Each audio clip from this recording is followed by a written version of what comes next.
Chers passionnés, bonjour et bienvenue dans ce nouvel épisode. Triste épisode pour ainsi dire, puisqu'il sera consacré à la mort lente et certaine de nos amphibiens. Alors à titre informatif, les informations que je vais vous partager aujourd'hui nous viennent du magazine Le Point. Avant de me lancer dans la réalisation de cette vidéo, sachez que je me suis beaucoup questionné sur la manière d'aborder le sujet. Et puis après réflexion, je me suis dit que le mieux c'était d'aller à l'essentiel. En période estivale, et avec la hausse des températures, la sécheresse met en péril la survie et la reproduction des grenouilles, ainsi que celle des autres amphibiens. Et ce, dans un silence qui devient leur martyr. Dans certaines régions de France, lorsque la saison chaude pointe le bout de son nez, les mares se dessèchent de manière alarmante, condamnant des milliers d'amphibiens. L'écologue forestier de l'Office national des forêts, Laurent Tillon, se dit alarmé par la situation qui contraste avec les 25 dernières années, même lors de la sécheresse de 2003. C'est vous dire la situation désastreuse à laquelle nous faisons face. Au cours de ces relevés habituels, notre écologue constate des mares asséchées depuis juillet 2022, privant ainsi les amphibiens de leur cycle de reproduction.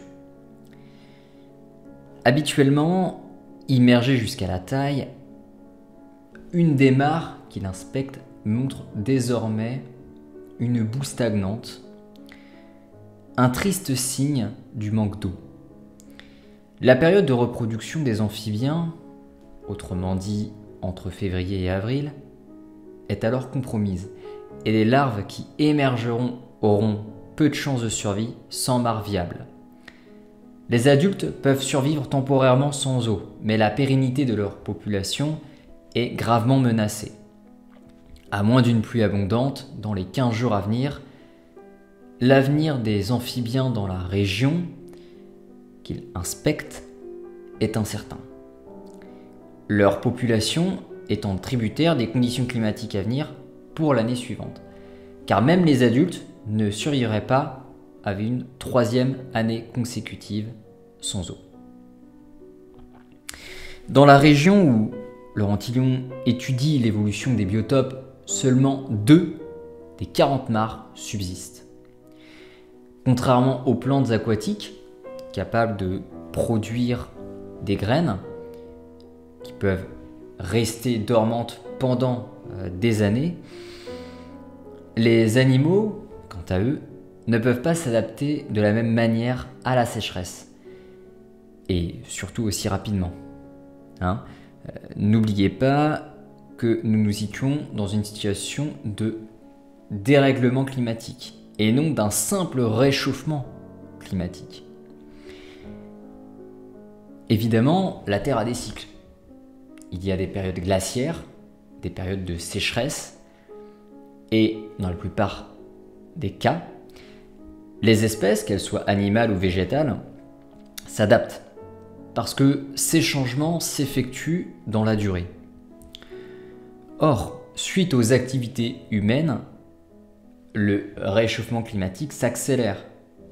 Il s'agit donc d'un dérèglement climatique, et de nombreuses espèces n'ont pas le temps de s'adapter si on en suit la logique du darwinisme.